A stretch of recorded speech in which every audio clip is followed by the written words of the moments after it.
Okay. Good evening, brothers and sisters. Assalamu alaikum. Shalom, shalom. Jah, Rastafari. Greetings, greetings, greetings to all of my beloved brothers and sisters and people who regularly tune in to the Image and Nation show. Welcome once again to another episode of the Image and Nation show with your brother Leo Muhammad. And our sister is close by, but she's not able to join us fully this week. So we are thankful and grateful continuously for having this opportunity, dear family, to come to you wherever you are able to tune in to the Imagination show.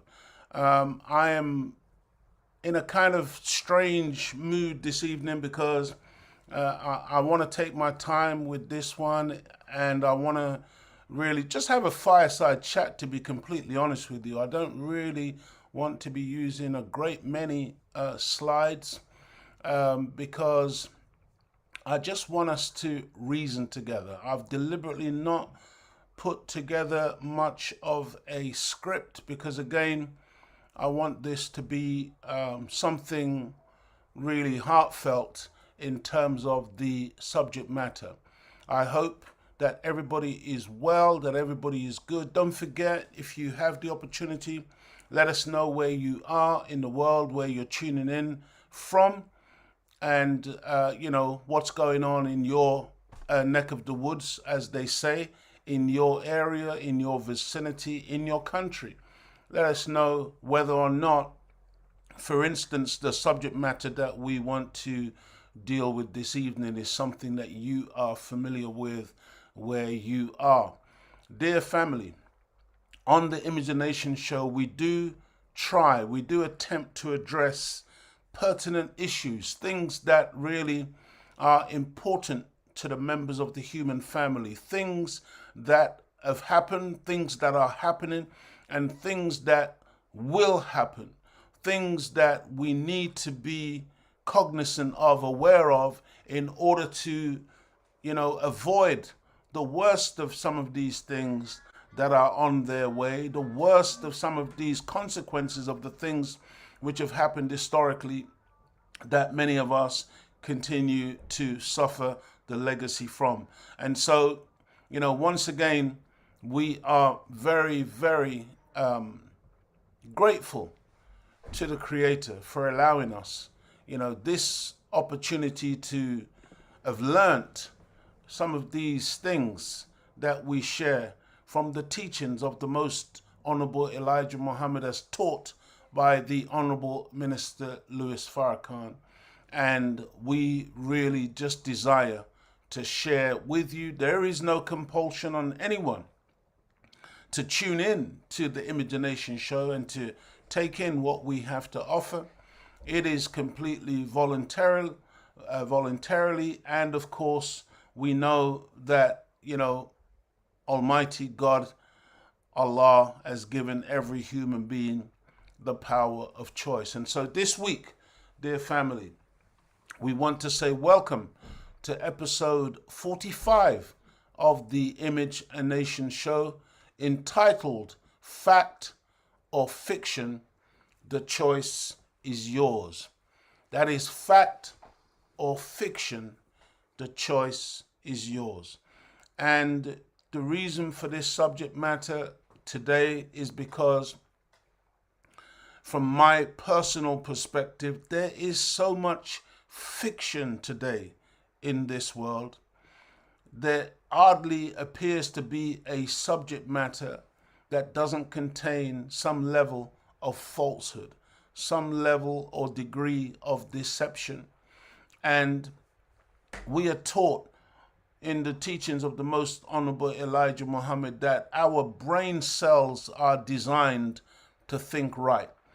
And so whenever we think wrong, whenever we are governed by lies, it causes us to malfunction as a people. It causes us to not be able to do proper analysis or calculation if the information that we are receiving is fake, is false, is fictional.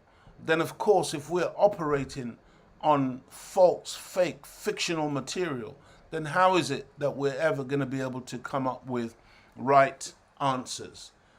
It is very, very important, dear family, that we learn how to discern the difference between that which is true and that which is false, that which is fake and, that which is real. And so this is why we are looking at this particular subject this evening from a particular angle, from a particular perspective. Let me know also in the chat if there's any problem with the sound. I've just had to adjust my sound. I'm also having some real problems with my cameras at the present time, but I'm hoping that, again, that this visual that you have at the present time is adequate, and it will have to do until we're able to rectify our camera problems. So, dear family, don't forget to let a family member, a friend, a loved one know that we are live right now on the Imagination Show, going out live on both Zoom and YouTube. And, they should tune in if they are interested in getting some truth, getting some facts, getting some information that potentially can be of help to all of us in our lives. It's really, really important when we understand that living in a world like this, where so much is just not what it says on the tin, so much fakery, that, my goodness, man, when you can get some truth, when you can get some clarity, when you can get, some light in such a dark place, it is absolutely, like a breath of fresh air. It is absolutely important for human beings to be able to feed to some degree, to some extent, on something that is true, even if that truth may be tough, even if that truth may be hard, even if that truth may be something that, doesn't taste so nice, it may be unpalatable, but nonetheless, truth is truth. The scripture, according to what Jesus said, the truth shall set you free. It is important. And truth is no, sin, as Bob Marley said. Okay, it's not an offense. Okay, the truth is not a sin. It may be offensive to you because we've grown up on a diet of lies, so we don't want to hear truth. Some people just don't want to hear that which is true. But nonetheless, it is essential for our mental health, for our ability to function right, because those brain cells need the right input in order for them to function correctly. There's a lot of dysfunctional people around today, and I would venture to say that it is as a result of living in a world that's been made inside out and upside down and, twisted away from the truth. And so, dear family, this is the question that we're asking this evening: fact or fiction? And of course, as I said before, the choice is yours. It's for you to choose which direction you want to go in. Okay, whether you want to follow the facts, as difficult and as heavy as that proposition may be, or whether we want to remain, asleep to that truth and continue in a fictional world. And what do I mean by all of this? Why am I saying these types of things? Well, dear family, we are constantly being told, for instance, in these two nations, the United States of America and the United Kingdom, We are constantly told in the news and in other media how, America is the greatest country on the earth.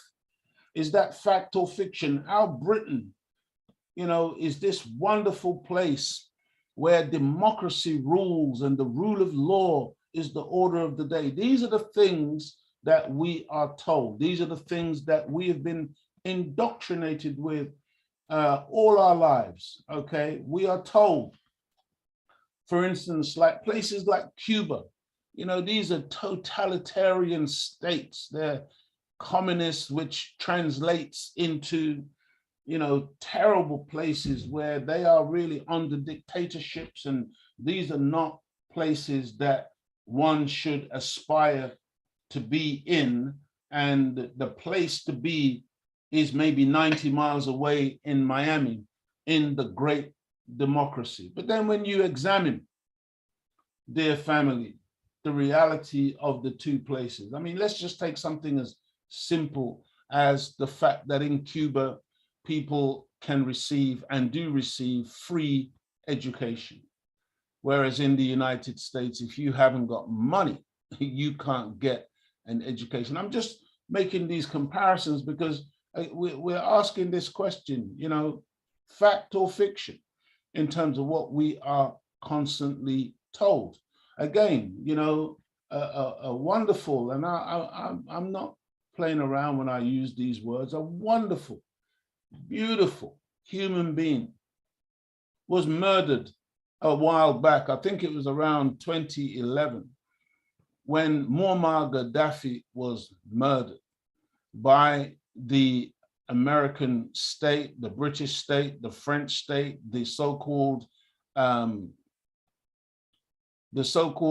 NATO allied countries and their military absolutely invaded and destroyed that progressive African nation. Remember, Libya is a part of Africa, an African nation attacked and its leader murdered.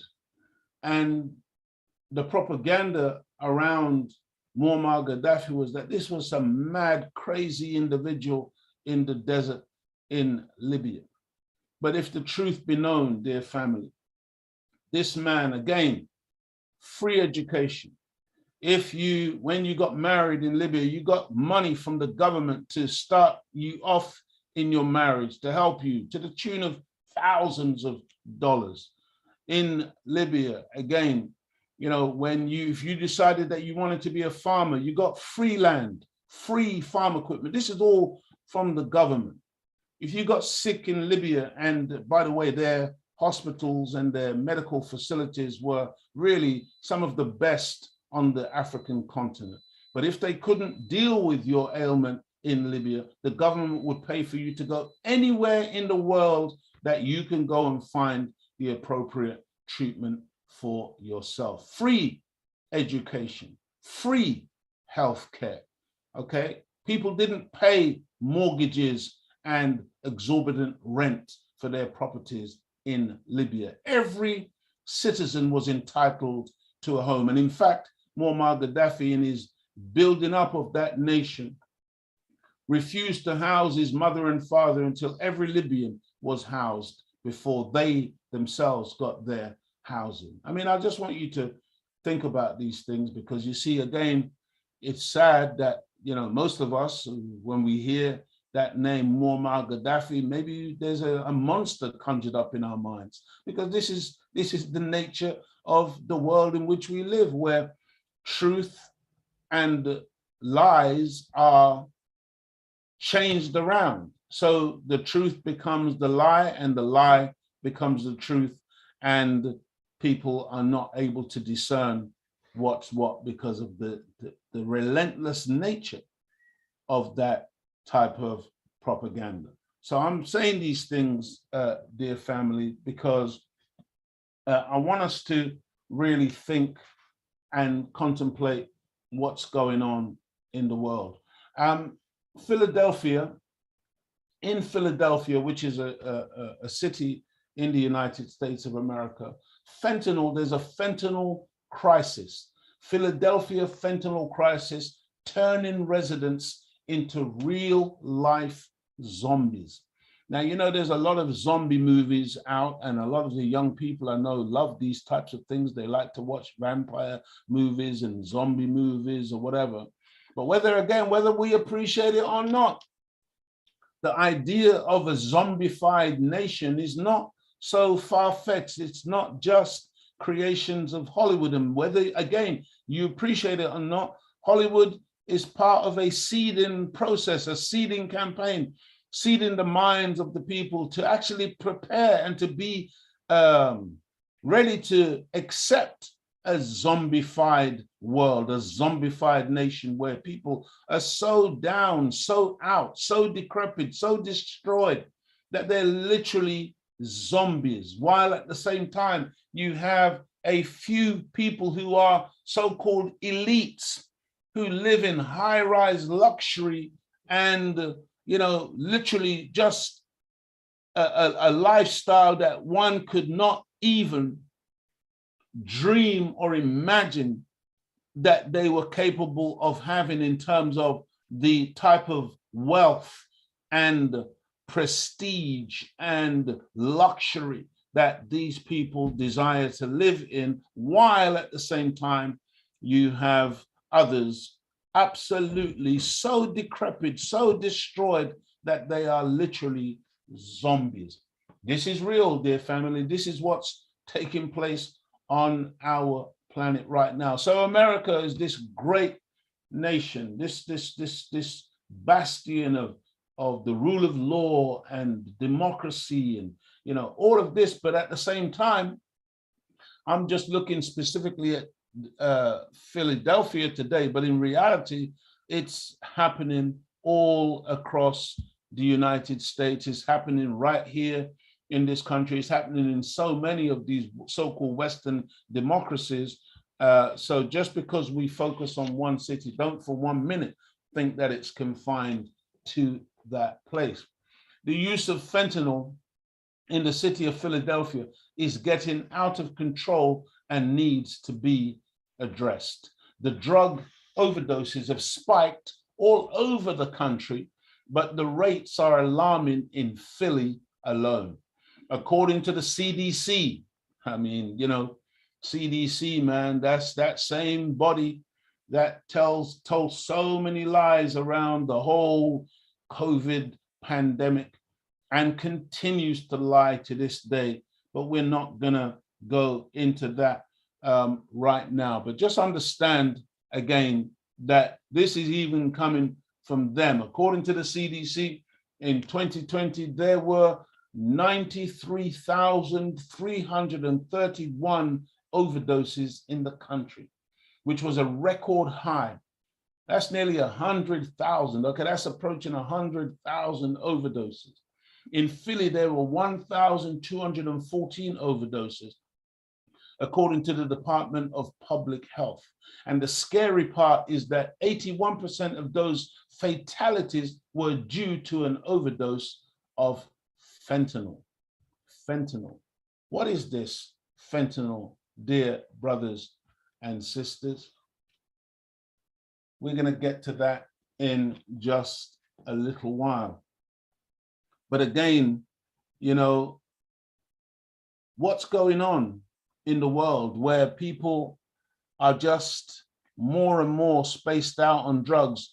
In a few weeks ago, I talked to you about the use of these canisters that is becoming more and more prevalent in the United Kingdom, where young people are seen at parties and on the street and in estates, housing estates, just sucking on balloons full of gas that they squeeze out of these containers, and literally sucking this noxious substance down into their lungs and basically destroying their central nervous systems and setting up disaster, long-term disaster for their health and well-being. But the level of ignorance now that is all pervasive within the society means that these young people,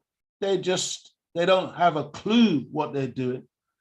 They're doing it because they've seen other people doing it, and because the system has made it acceptable in that it is technically not against the law for them to consume this nitrous oxide gas. But there's a law that says it can only be sold for the use of these canisters for the making of whipped cream and things of that nature. This is a gas that's or for the inflation of balloons. But of course, you know, the young people in particular have found a way to utilize it as a cheap. I mean, I don't even know if it's cheap, to be honest with you. Some of these canisters, they don't look particularly cheap to me. They come in these small silver ones, look like a kind of bullet or something like that. And then you've got these huge canisters that they're taking this nitrous oxide from. But the point is that it's a so-called legal high that they're taking, sucking this stuff down, and they get this feeling of euphoria, and it lasts for a few minutes, and then they've got to suck some more of this gas, and it goes on, and they do this for hours on end, not realizing that for every action there is a equal and opposite reaction. There must be a consequence for the use of this type of thing. I mean, it's, you know, that's not to mention the regular thing that everybody does, which is the alcohol and the smoking of weed. And now we live in a world now, you know, where weed has been traditionally associated with Black people. You know, we are the weed smokers. You know, those of us who come from Jamaica, Jamaica is the island of ganja and weed and whatever. And so we've become associated with this. Now, you know, marijuana or weed or whatever you want to call it, it actually does have some medicinal qualities to it. And if you are drinking some tea made of this substance, it might be actually quite beneficial and good for you. The problem arises, dear family, when we start to smoke anything, when we start to suck fire down into our lungs, sucking smoke down into our lungs. This is where the whole thing now becomes detrimental. Remember, you know, most drugs, most medicine is a form of poison in one form or another. And that's why you have to take limited doses of anything that you take. And if you take too much, then it's dangerous. And if you take the right amount, it could actually help you. So, you know, just understand that just because the thing has medicinal qualities, maybe if you chewed a leaf or something like that, you can get some benefits from that in terms of some healing. But if you misuse it by smoking it now, smoke and the human lung and the human body are incompatible. So you're doing yourself damage. So this is the problem, where we don't know how to discern the difference between that which is good for us and that which is bad for us. And of course, now the devil, who is in charge of this world, is now legalizing to a great extent a lot of these things, legalizing weed and marijuana or whatever. And a lot of our people are so excited. We're so excited because, wow, now we can smoke the substance legally. And, you know, it's just yet another trick. And we tend to fall for these things, hook, line, and sinker, not realizing the ultimate damage that we will do to ourselves. And by the way, one of the main things that it does in terms of damage is it damages the head of the sperm of the male, and it damages the egg of the female. And so down the line, today you're 16, 17, 18, smoking your weed or whatever. But come the time when you are 21, 22, 23, 24, 25, whatever, and you decide, yep, time to start having some children. If you're that organized, because most of the time we're having children today, it's accident. We get pregnant, it's oops, pregnant. We find out by accident. But if we have planned it and we've determined that, yeah, we want to have some children now, don't be surprised if your children have been born defective in their lungs or defective in some other capacity, because we have contaminated ourselves by smoking poison into our system. So it's just, again, it's choice, beloved. Take it or leave it. We just have to tell you the truth. All right, because this world is never ever really going to tell you. You see, they'll tell you before a woman is ready to get pregnant and say, oh, well, you need to stop smoking or you need to stop taking alcohol just before you want to. No, beloved, if you've been doing this thing for 6 months, 6 years, you've already done tremendous damage. You probably would need to stop for 6 months or 6 years prior to getting that, so that you could at least try to flush and clean your system entirely before you decide to go down the road of procreation, regeneration. Beloved family, Kensington Beach is an area of Kensington, this is in Philadelphia, that got its name because of all the drug addicts who are seen lying on the pavement like people would do at a beach. So they call it Kensington Beach because you literally got people lying out on the pavements. It's heartbreaking to see the amount of homeless people and drug addicts on the streets walking around like zombies. Look to your right, you'll see another person so coked out that they are sleeping in a trash can. This is the reality of what's going on in Philadelphia and other cities because of this level, this type of drug use, which is really doing tremendous damage to the people. And again, family, it's really, really important that we appreciate that, this isn't some small thing that we're talking about here. This is something that is spreading and getting worse and worse and worse. And it's not by accident or just some isolated thing which has just happened. This is all by design.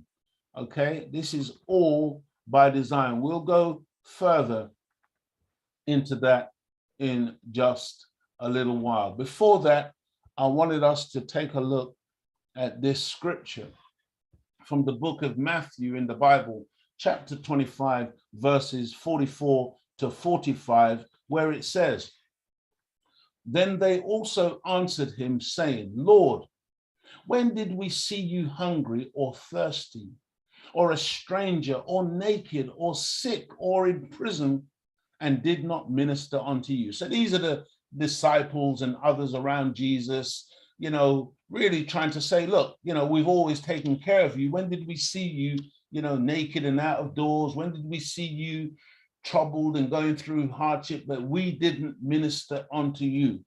How did Jesus reply? He said, then shall he answer them, saying, Verily I say unto you, inasmuch as ye did it not to one of the least of these, you did it not to me. Do you understand that answer, dear family? Inasmuch as you haven't taken care of other people who are hungry, thirsty, strangers, naked, or sick people, or people in prison, inasmuch as you don't give a damn about people like that, you certainly don't give a damn about Jesus. And if you do pretend to give a damn about Jesus or any good person or righteous person under those circumstances, you're only doing it because you believe that person has status, that person is a big shot, that person is somebody who you may be able to get some benefit from them if you do something for them. You get it? But if the person is down and out, if the person is sick or in prison, if the person is hungry or naked, to hell with them, because they're worthless. I just want us to understand the kind of mentality that we have currently in this world. Anytime you want to come in and say anything, sis, by all means. Sister Claudia is going to share with us. Go ahead, my sister. Assalamu alaikum, family. Greetings to you all. Thank you once again for tuning in. I just want to read some of the comments. Thank you, DC Precise, for tuning in, and to Percy P, who's actually at work, but they tune in during their break. So we really appreciate that. And Yon Mohammed has said that the zombie nation was discussed by the CDC on their website prior and during COVID. Also, weed has been weaponized, e.g. loud, and this is all by Yon Mohammed. The residue left behind by loud and strains of weed is so detrimental to those who are just in the environment where it has been smoked. Wow. Yeah. And greetings to Mr. P, DJ Mr. P, and Brother David Mohammed. Yon Mohammed also says the mass homelessness is in Central Park, New York, San Francisco, Los Angeles, cities within cities. Wow. And Ria Douglas says homelessness is serious in the US. Yeah, fantastic, man. Thank you so much for that, brothers and sisters, for sharing those nuggets of information, because that's the reality, that's the truth. And it's an ever expanding reality. And it's right here in the UK. We see it on the streets every day. Yeah, it's literally on our doorstep. We see this all the time, and we see more and more people who evidently are suffering from mental health issues. And it's just becoming more and more prevalent. And as I said, dear family, this is by design. And so let us continue on with our program, Image a Nation, promoting and advertising goods and services for the benefits of our community. Please take note of the following and support, dear family. Visit www.natureshairproducts.co.uk and try the beard oil, specially formulated hair butters, and so much more from Nature's Hair Products. These products are awesome, dear family. Those of you who have got hair that you love and you care about, and you want to see your hair restored if it's been giving you problems, and you want to see that shine return and that bounce back in the hair, you know, check out Nature's Hair Products. WYLA, for boys and girls aged 8 to 16, producing our future leaders.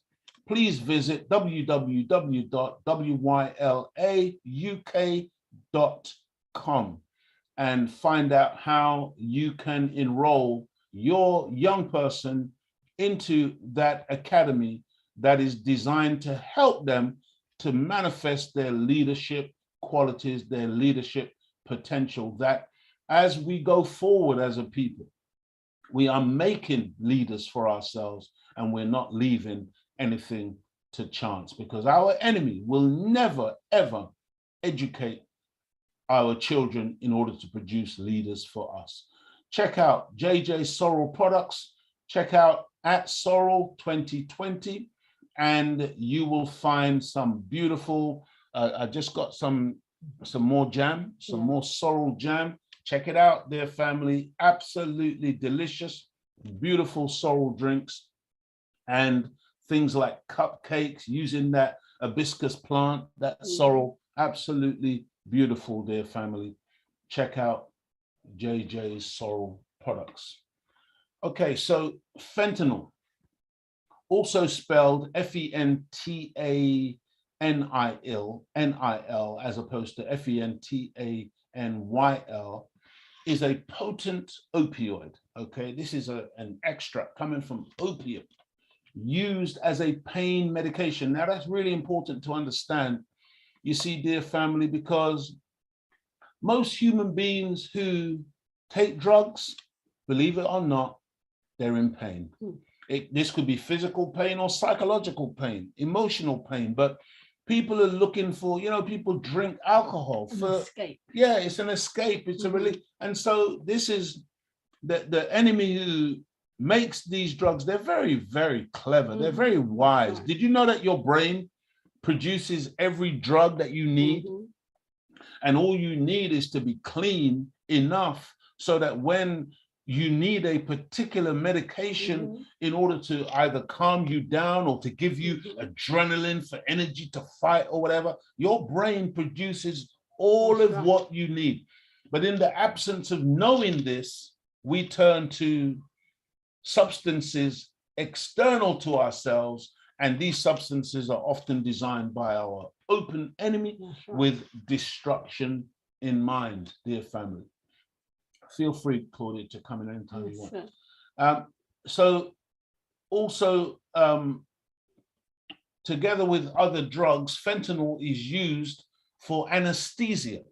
Imagine, you know, this is where they're gonna make you numb when they're gonna maybe, you know, perform an operation or something of that nature. So you need to be anesthetized in order that you don't feel what's happening, in order that you don't feel pain. So this is what the drug does.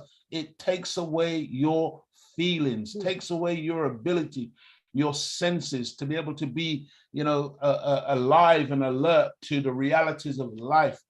It's really something for anesthesia. It is also used illicitly as a recreational drug, sometimes mixed with heroin or cocaine. So now you're getting into this this mix-up business, which is again very, very dangerous. It's potentially deadly and easily overdosed. Fentanyl is commonly used to create counterfeit pills disguised as OxyContin, Xanax, and Adderall. I hope I'm pronouncing those things correctly, among others. Okay, so this is, imagine, this fentanyl is commonly used to create counterfeit pills because I think one of the things they say about fentanyl is that it's tasteless, yes, and odorless. Okay, so it's one of those things that they can literally put it into any kind of mixture and you won't necessarily know that it's there. And so they make up all kinds of regular, well-known tablets that the person may be after. They may be after OxyContin, or they may be after a Xanax pill, or they may be after an Adderall pill, but really fentanyl is being disguised within that pill to look like the thing you're looking for, but in reality, you're about to become super addicted to fentanyl. This is also how the drug dealers work, because they're always trying to create new customers. And this is, again, one of the reasons, and maybe you don't know this, but I'm going to share it with you. When the man who founded the Nation of Islam came in 1930 in Detroit, Michigan, his name is Master Farad Muhammad. When he came, one of the things that we're taught, one of the first things he did when he went into the homes of Black people was he went into their bathroom, into their medicine cabinet, and took all of their medicines and threw them in the bin, or to use the American term, the trash can, right? Threw them out, dear family, because he was letting us know you don't need this stuff. You see, you can self-medicate through your cleaning up our lives to the point now where we don't need no artificial stimulus for us to be healthy. We can actually heal ourselves through what we consume, the type of foods that we eat, how we think, and really, and my wife said, fasting. How to eat to live. Oh man, we did how to eat to live. We're going to have to do it again one of these days soon. But how to eat to live is the system that each and every one of us needs to learn. That's right, because the Honorable Elijah Muhammad teaches that you could have all the drugs in the world put together and they won't cure our ills. What did he say? He said in 10 million bottles. Yes, yeah. And none of them that's right. will cure our ills. But at the same time, the Most Honorable Elijah Muhammad said that fasting will cure 95% of our ills. Just think about that, dear family. Right. Just going without food for a prescribed period of time. And by the way, in the Holy Quran, it says fasting is prescribed. It's a prescription from God. That's right. You know? And so it's just important that we understand that there are alternatives That's right. to this choice of running down and getting some drugs from a drug dealer who Or on doesn't the care. internet. People are buying it on the internet. Yeah. Do we have a drug cabinet? Yeah. Do we? No, we don't have a No. drug cabinet. We don't have no drugs. Not even anything We for a don't. headache. We don't even take nothing for a We don't. headache, dear family. Did you know that when you have a headache, you can drink some serious water? That's Water right. is a tremendous painkiller Mm, if you consume enough of it that's when right. you have a headache. And when you have a headache, it's normally a sign or It's an a warning. indication There's a that problem. you've been consuming something that you ought not to have consumed. Dear family, fentanyl has a rapid onset and its effects generally last under 2 hours. Now, that's important. Why? Because it's such a short high, the people have to keep going back to try and get yet another high. So imagine 2 hours, man, and then you're back on the thing again and you're on it and you're on it. This is why it is so dangerous, so addictive, and this is why it's causing such a massive problem. And of course, we're talking about fentanyl today, but make no mistake about it. Crack cocaine is still out there. Powdered cocaine is still out there. All of these other drugs are still out there. My brother or sister, I can't remember, in the messages talked about loud. This version. Yon Muhammad. Yon Muhammad. He was on a few weeks ago. Yeah. Praise God. Said that loud, which is again, one of the names for this brand of weed now that's absolutely driving people into the mental institutions. These things, man, they're all out there. There's a whole bunch of drugs that are out there. People are still sniffing glue, and whatever they can get their hands on to give them this artificial high. Yes. But imagine that people need an exterior substance to feel happy, feel good. They can't go out without having a drink or smoking. Wow. When it's all, as you said earlier, it's all inside. It's all inside, beloved. It's all inside. The Honorable Minister Louis Farrakhan says he's high all the time. That's right. And it's a state of mind, dear family. You can be high, man, without taking no drugs. No. You don't need those things in your system. So fentanyl, medically, it is used by injection, nasal spray, or skin patch, or absorbed through the cheek as a lozenge or tablet. This is how fentanyl is used, dear family. It's a very, very dangerous substance, and something that we really need to be mindful of. Go ahead, sister. Yes, and our brother Alvin Muhammad bears witness, saying natural healer, number one, fasting. And DJ Mr. P says headaches are typically a sign of dehydration, so drinking water can quickly remedy the issue in most cases.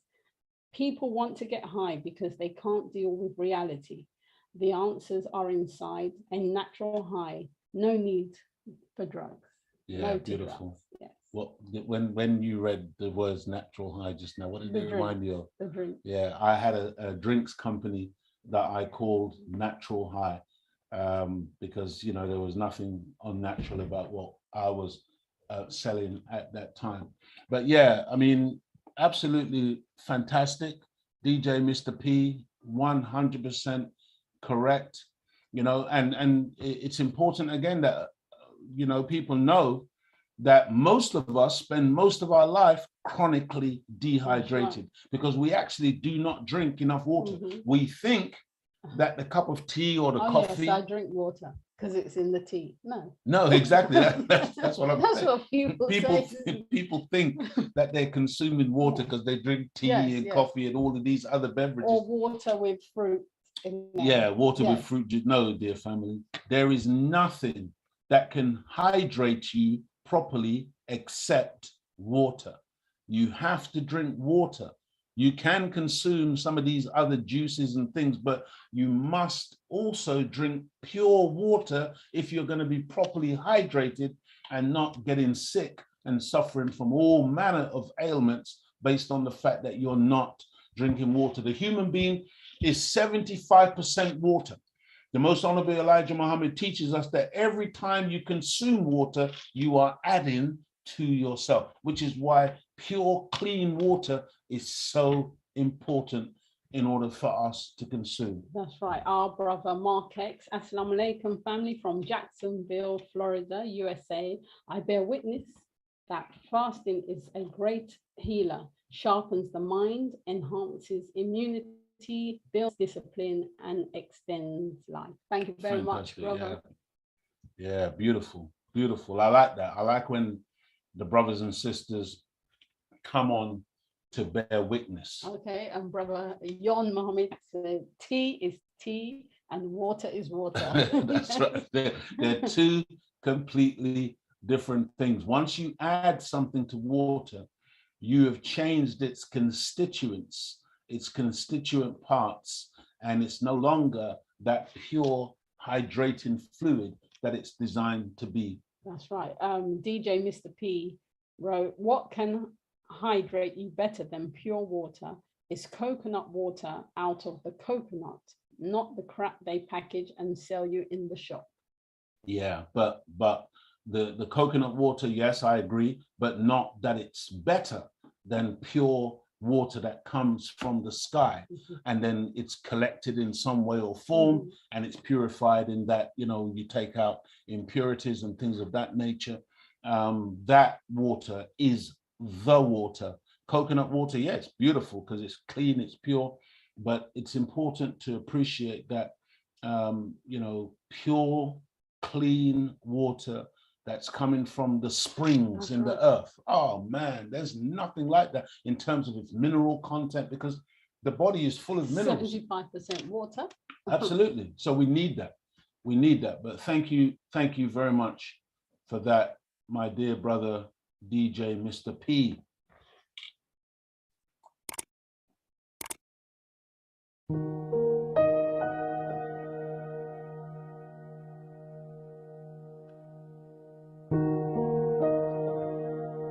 Homelessness continues to be a major issue in Philadelphia, notably on Kensington Avenue.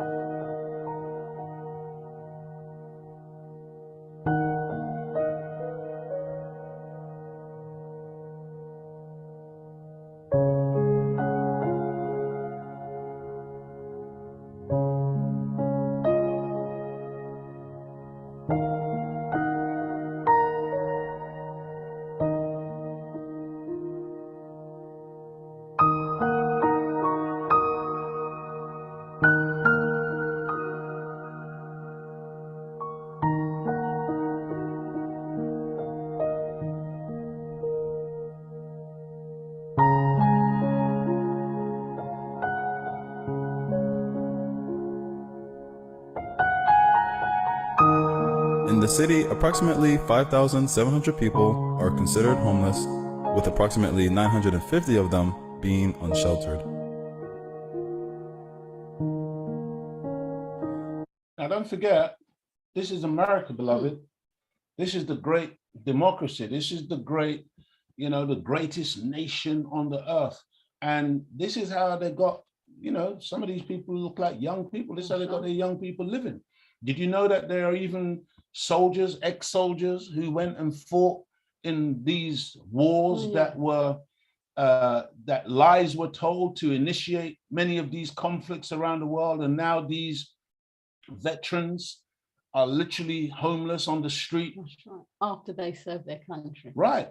You know, this is the reality. And I just wonder whether we appreciate what such a big lie when you see Joe Biden and Hunter Biden staying in a home of a friend worth $20 million, vacationing, while Americans right now are suffering with inflation. And in fact, I think Biden's government is saying there's no inflation.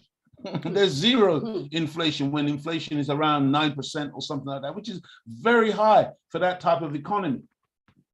But this is the reality of what's going on the planet. While the masses of the people, because make no mistake about it, this type of living existing, because you can't even call it living, but this type of existence is what's planned for the masses. That's right. If they can't kill you off, then this is how they envisage a large part of the population of the earth existing, beloved, while a few of them, as I said, live in the lap of absolute luxury. This is important that we understand what is going on, and that if it's not yet outside your door, it's coming to a city near you. In comparison to other parts of Philadelphia, this side of town has the highest concentration of homeless people. Homelessness is caused by a variety of factors, including poverty, inability to afford a place to live, and falling outside of the system, all of which makes meeting housing requirements more difficult.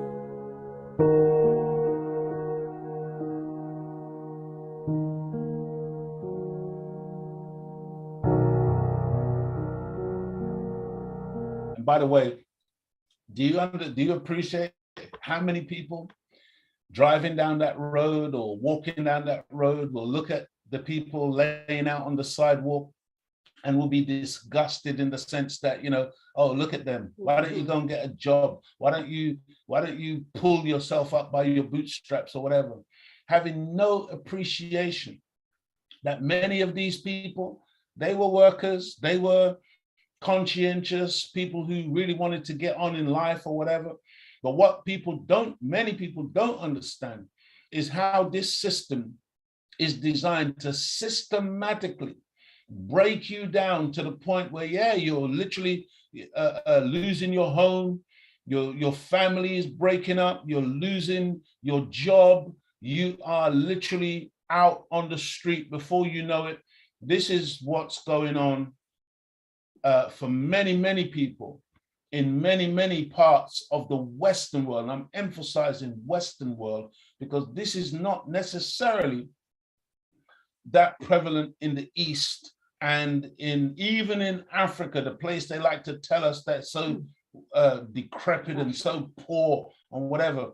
And most of what you find as a problem in Africa was created by these colonialists who went there and absolutely destroyed the structure of that continent and the various countries within it.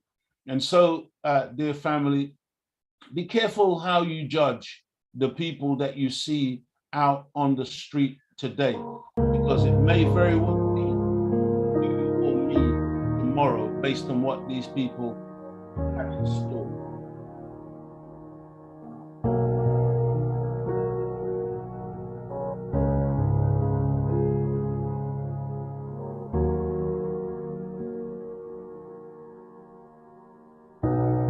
Sometimes mental illness plays a role.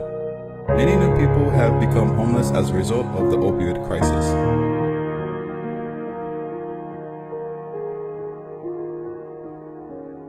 Although the homeless population is spread throughout Philadelphia, including Center City, and across the country, Kensington Avenue has the highest number of homelessness.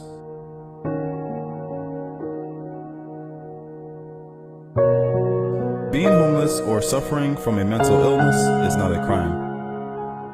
It is also not illegal to sit, occupy, or sleep in public places.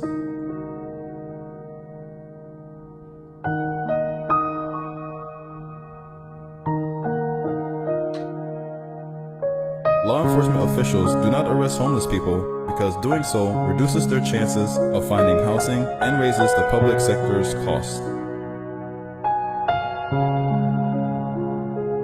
Law enforcement officers are always looking for ways to help those in need of a place to live, while also protecting the rights of residents, businesses, and visitors.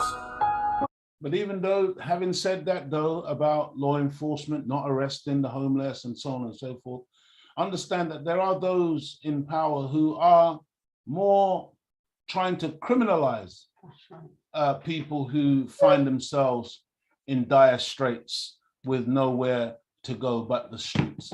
And so don't think that there is this benevolence within the system for people who are in this condition. No, there are those who are determined that, because you'll hear them complaining that they're messing up certain areas or whatever. Like this area in Philadelphia is called Kensington.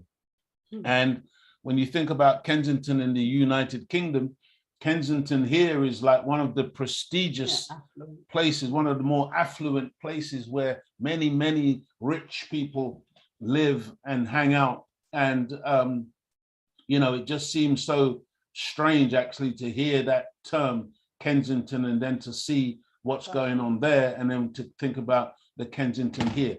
But what has been happening, as I'm sure you're all aware, in America and here and elsewhere, is a form what's called gentrification, where many people, poor people and indigenous people are moved out of particular areas in order that the so-called rich or upper middle class can come in and occupy those areas and then beautify those places for themselves, whilst the other people are pushed to the margins of society, moved out. So there's a lot of what's called social engineering taking place, while you see some of these things happening today on our planet.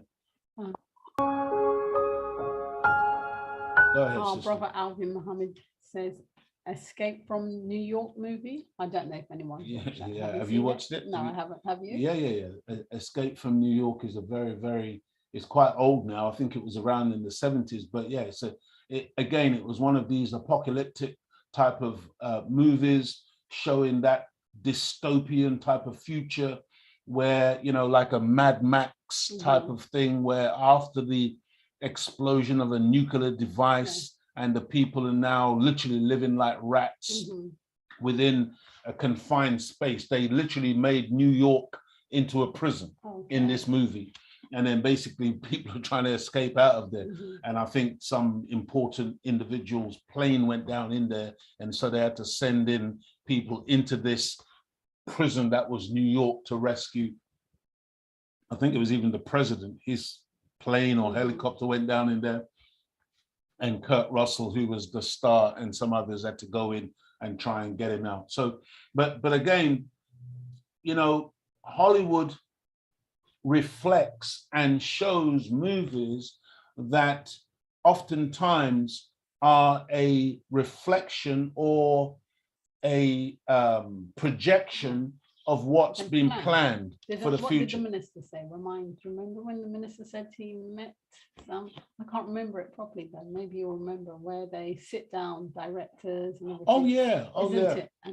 And they plan the trends. That's right. They set the trends. They plan how they want society, what direction they want society to move in. Then they make movies and other programming. That's why they're called programs, by the way, brothers and sisters, because it's about programming the people. And they're not just called movies because the pictures move. They're called movies because they're designed to move you and move me in one direction or another. So many of these films that you see, they are actually, really, really thought out in terms of what they are designed to do. It's not random. No. There's no such thing as a random film. Okay, everything is done. Even just recently, what I did was I actually looked at one of these movie channels, and I just briefly looked at a couple of films, spent about 5 or 10 minutes on each, and I said, my God, because these are new films, and they featured quite well-known Black actors from the United States. And I said, my God, is this what they've reduced us to? Because it's just so much vulgarity and lightweight stupidness. I mean, foolishness.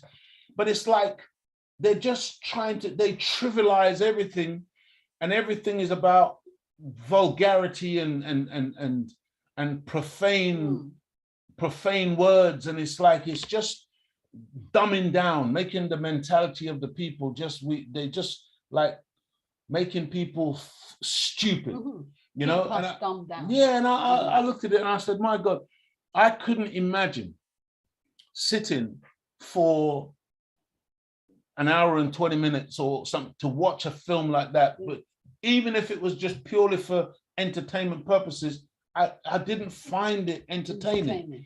I found it annoying because I'm thinking, well, what is the purpose of making this film? You know, lots of shoot him up and all this kind of stuff, but then there's no substance there. But it's designed to elicit a certain type of mentality, to think about, you know, the government in a particular way, to think about people who carry guns in another way, you know, so-called law enforcement in another way, and basically to cheapen life, because the way people were getting killed, it was just pathetic, beloved. But, you know, yes, it's all by design. And I think it was a producer who confessed to the Honorable Minister Louis Farrakhan about these meetings that they have, where they meet in some prestigious place and they discuss trends and how they're going to influence the trends through movies and other popular medium.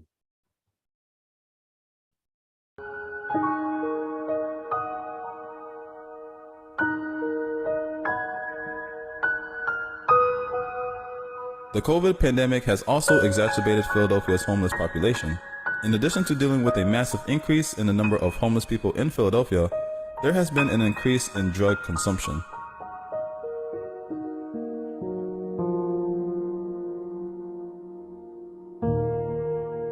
I wonder if you noticed when the two women were talking just then, how erratic the movements were. You know what I mean? It's like you gotta observe people, you know, and then you realize that something is not right. Just the way people move, just the erratic nature of that type of conversation, and the jerky legs and body. The way we always say, oh, there's someone on crack there. Yes. Fast walking, very fast, very skinny. Oh yeah, the crackheads, the way they move, because they're literally rushing to try and get something, get the next fix or something. Wow. Yeah, family. I hope everybody's good. I hope you understand the necessity of going through this type of reality.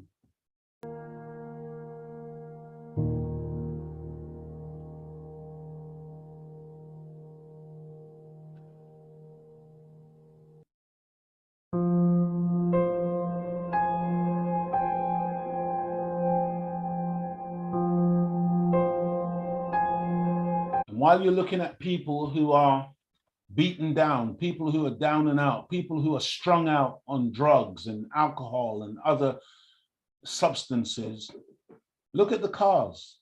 The cars are shiny, cars are new, you know, you see the machines are looked after, the machines are new, the machines, but you know, one of the things that really upsets me, if I'm completely honest with you, dear family, and I don't think I've really done a show on this yet, but I will. It's this dress code, and you can't even call it a dress code, but it's this dressing down, which has been happening now for the last several years, where mostly our people going out on the street with their underpants on show, or 3 pairs of trousers on, and 2 of them, the outer one is down by the thighs, and then the other one is down, and it just looks ridiculous. It looks like somebody who's mentally ill. It looks like somebody who hasn't got any sense. I saw a brother the other day, you know, the brother had a big beard, he's a grown man, gray in his beard and everything, and that's the way he was dressed. And he was crossing this main road. I was sitting at the traffic lights, and I'm looking at this brother crossing. I said, what are you thinking? Right. What are you thinking, going out looking like a tramp? And it's evident that he's not a tramp, but he's chosen to dress like that because they think that this is fashion. That's right. But then when you look at somebody who's genuinely homeless, somebody who's genuinely in trouble, on substance abuse or whatever, that's how they dress. Yeah. So they've already got our people, right? They haven't got a choice. That's right. They haven't got a belt. Yeah. That's right. So now you've got they've got the people so dumbed down Mhm. that we are dressing like that in preparation for what's coming in our That's future. right. I know some people may think, man, you've gone too far, you're exaggerating. It doesn't mean that. It's just, it's just a dress thing. It's no big deal. Let me tell you something, man. Let me tell you something. You see, when you dress the way we're taught to dress in the nation of Islam, I mean, for a start, you see, you're not going to put on a suit and a shirt and a tie and then go and sit on the pavement. You understand what I'm saying? Mhm. The reason why you dress in a certain way is because you're saying, I am special, man. I am blessed. I'm a God. I'm a human being. I'm the highest manifestation of God's glory on the planet. I'm greater than an elephant, man. I'm greater than a giraffe. I'm greater than a gorilla.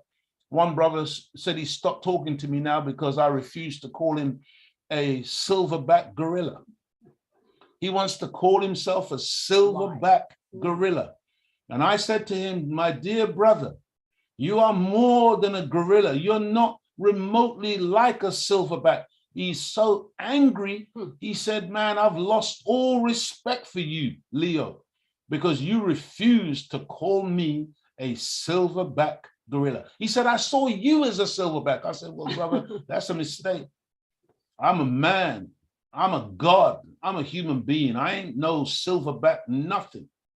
But this is the level of the destruction which has happened to us as a people, where now we are literally wanting to compare ourselves to animals. And we call our best friend our dog. My God, I just want us to think, family, because some of the things that we do innocently, they have deep, long-lasting ramifications.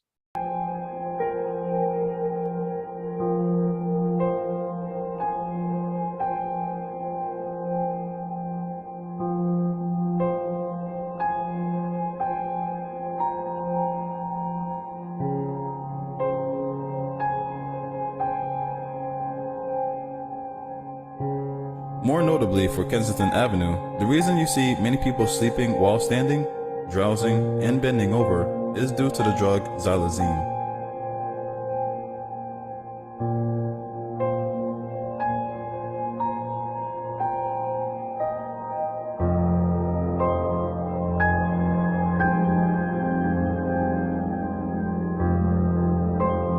Xylazine is a sedative with analgesic and muscle relaxant properties that are used in veterinary medicine.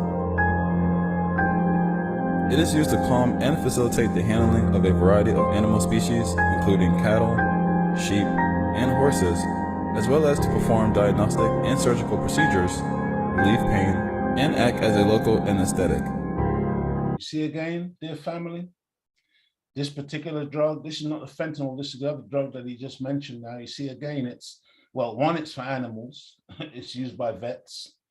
But again, it's painkilling, it's anesthesia, it's all of these things that the drug dealers are putting into these drugs and now feeding to members of the human family. And we wonder why there are so many people strung out. In Philadelphia, xylazine began to gain popularity in the mid-2010s. People who use and sold drugs allege that xylazine had become a highly sought-after substance and that it has become a much more common component of the local drug supply. The reports from Philadelphia, as well as hints that xylazine was appearing in other parts of the country, prompted the researchers and colleagues to try to track the drug's spread across the continental United States.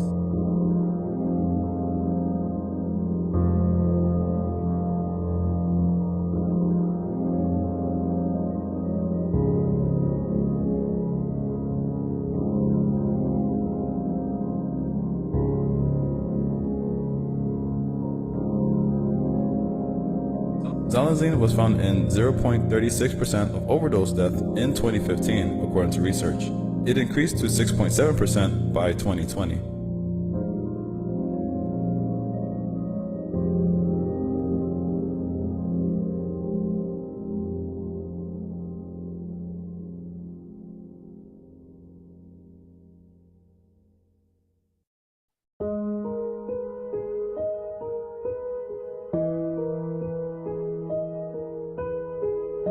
it was found in 1 out of every 5 overdose deaths in some areas. Notably, the study discovered fentanyl, a powerful synthetic opioid, 1 in 5 of the overdose deaths, this xylazine was found in the bodies of the victims. that has come to dominate regional drug supplies in nearly every xylazine-related death, indicating that it wasn't just a tranquilizer that was causing these overdoses.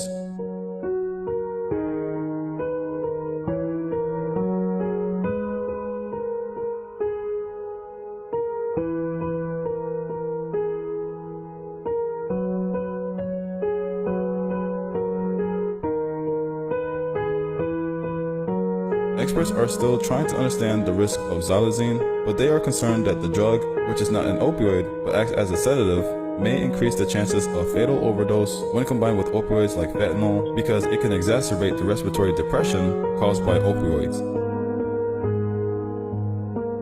It may also make reversing overdoses with naloxone, which is designed to work on opioids, more difficult.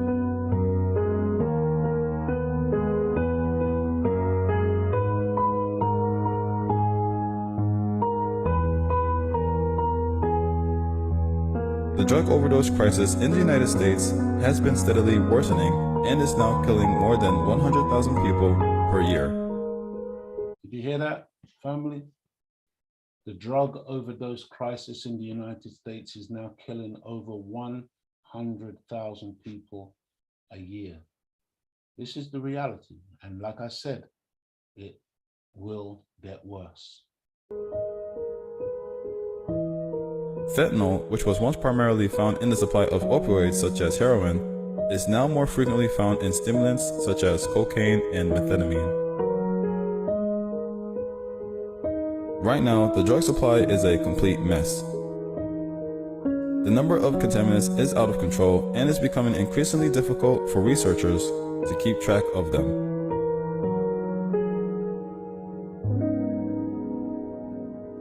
What is happening now is people are not buying what they believe that they are buying, or they are unaware of what they are buying. Kensington Avenue in North Philadelphia is well known for its drug use and prostitution. And by the way, family, just so that you know, this is one of the more tamer videos that I'm showing. I could have shown something far more graphic in truth, but I didn't think it was necessary. I really wanted to allow you to get a feel of this Kensington Avenue in Philadelphia. But in truth, there are some harrowing footage out there of people who are it's just incredible when you see the condition of some of these people and what is actually happening to them. Zombie is not an exaggeration. Okay, this is very, very real.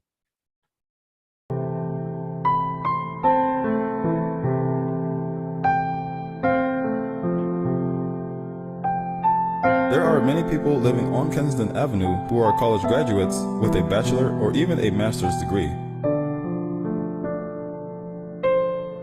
Many people turn to drugs as a result of a variety of unfortunate events that has occurred in their lives, such as the loss of a significant other, a career, and more.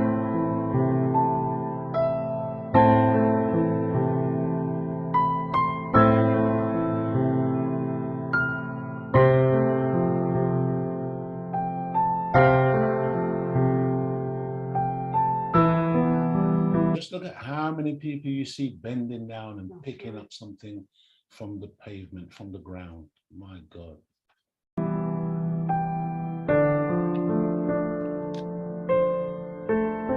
It is extremely difficult to explain addiction. It can be difficult, especially as a concerned loved one, to explain to yourself and others how your child, partner, or sibling became addicted to drugs.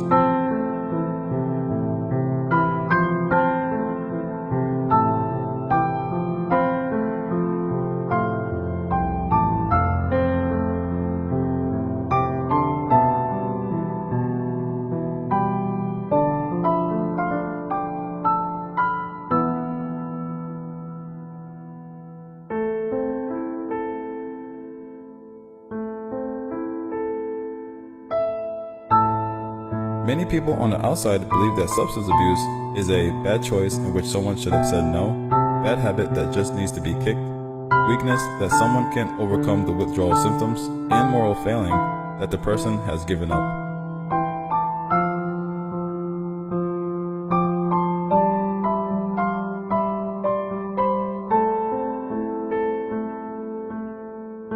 In reality, drug addiction is none of the above. It is a chronic brain disease that cannot be cured with a simple no or a change of mind. It is critical to recognize this before asking, why do people become addicted to drugs? Or why did my child become addicted to drugs? And this is why, dear family, the cardinal thing is not to go there in the first place. This is why we got to encourage young people to really know themselves from an early age, man, so they don't go down that road. Because as was just stated, it becomes a chronic brain injury situation where oftentimes now you get so caught up in this thing that it becomes physiologically almost impossible for you to turn around. Addiction is real, man. It's not something that you can just click your fingers. And only by the grace and mercy of Almighty God Allah might you escape from that vicious cycle. And so this is why when I see the young people sucking on that balloon, I'm trying to say, don't, they think it's just a balloon. It's a balloon today. Tomorrow it's something else, and then the next day it's something else, and then they'll puff on that thing or suck on that thing or inject that thing or take that pill, and it'll be the one step too far when they become absolutely addicted.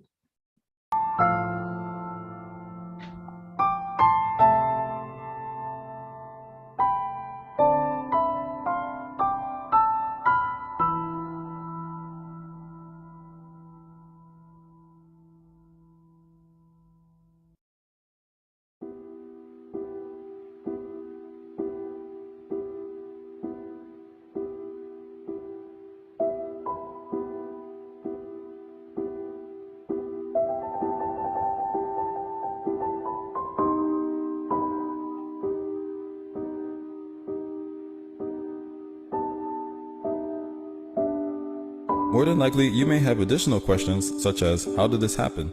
Your loved ones may have been properly raised with a strong moral foundation or in a good home, but they can still begin using drugs. And you want to see some of these places at night, dear family, my God. The truth is that people use drugs for a variety of reasons, and they become addicted for a variety of reasons. It is critical that for the individual not to blame themselves or the loved one before you have thoroughly investigated the situation. As concerned family members, we frequently wonder, why do some people become addicted to drugs while others not?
This is a valid question, and many drug users don't believe they'll become addicted.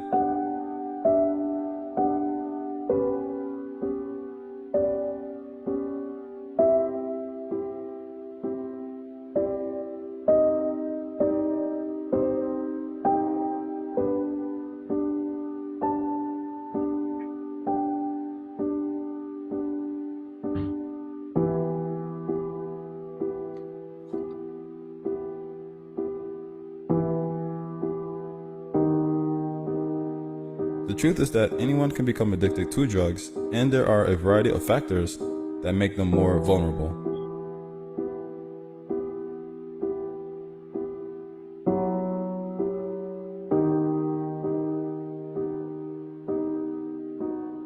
The following are some of the most common risk factors or potential causes of drug addiction. 1. Early life stressors, such as being abused or witnessing trauma. 2. Abuse, either physical or sexual, in the past. 3. Genetic vulnerability, such as other family members who struggle with addiction. 4. Prenatal alcohol or drug exposure while in the womb.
I wonder who the people wearing the green tops were, whether they were out to try and help the community or what. I don't know who they were, but that was quite interesting.